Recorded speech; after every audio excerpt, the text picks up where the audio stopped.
السلام علیکم قدرمند اوریدونکو، زه فیض الامین یو وارې بیا ستاسو په خدمت کې حاضر د متحده عرب امارات او ګرد نړۍ نه د مهمو خبرونو سره.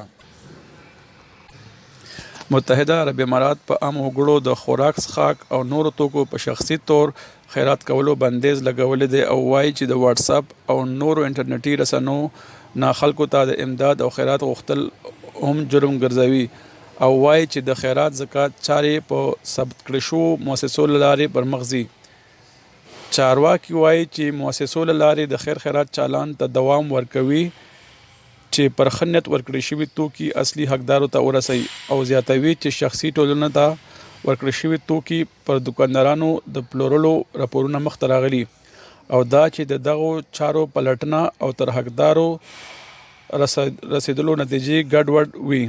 عیسی تلک چې د ټولنیز پرمختګ وزارت کشر سکرټري دفتري اسسټنټ دنده لري وایي چې خیرات زکات تاریخي، کلتوري او مهم دی، خو ترهګرۍ او غلا غلطۍ خطر د یاري دا قانون تر مخ راځي او وایي چې وګړي کولی شي په شخصي طور په خپله او خپلو پیژندو خلکو ته خیرات راټول کړي او تر هغه حقدار ته یې ورکړي چې په شخصي طور یې پیژني، خو دا چې انټرنیټي او نورو رسنیو له لارې اعلان شوو غوښتنو ته ورکړه منع ده. د دوبۍ ولسمشر شیخ محمد په شیندغه بحري ټاپو جوړ شوي نوي پل پرانستنه وکړه. دغه پل چې 300 متره اوږد او په دواړو غاړو د ګاډو دپاره 10 خطونه یا کرښې لري پر انفینټي نوم پرانستی شو چې دغه پل چې د پل جوړ شوي ډیزاین سره اړه لري. د دې پل نوم اول شیندغه خپور شوی و. د پرانستنې په وخت شیخ محمد وویل چې زموږ پلونه د وړاندیز انګیزن او زموږ لامحدود ولولو ښودنه کوي.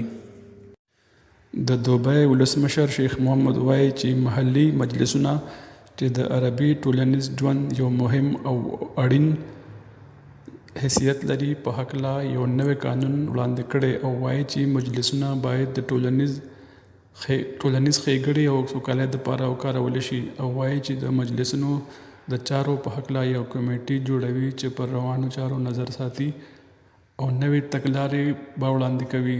د ویلي دي چې مجلس د نفاق او د دیني ځانګړتوب او ولس کې د بغض او کینې دپاره چالان ته نشي پرېښودی.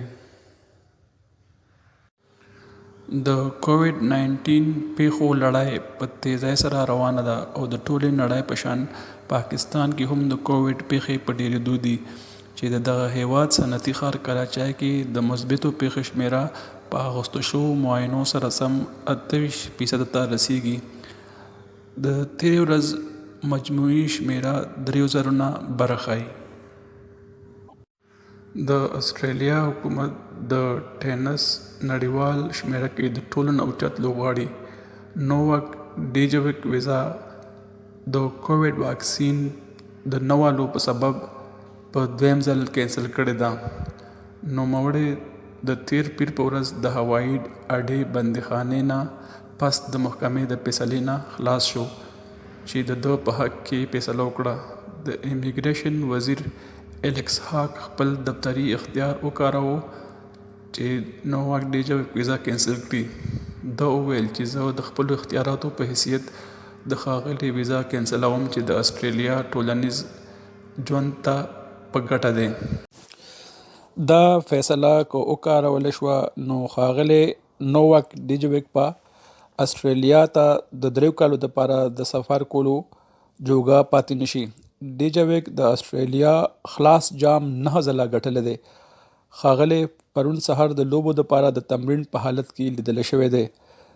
د استرالیا ولسمشر سکاټ موریسن حکومت په داسې فیصلې سره د فشار لاندې دی.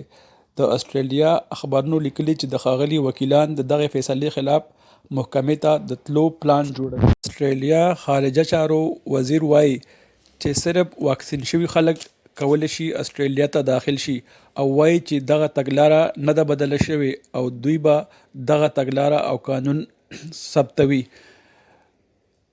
د ښاغلي ډیجویک ویزا د ویزې شخړه د استرالیا د کووډ پر مخ جوړ شوي سخت قانون سره سم او سیاسي اړخیچ لري. استرالیا د نوي کال د مئی میاشت کې د الیکشن پلان اعلانوي.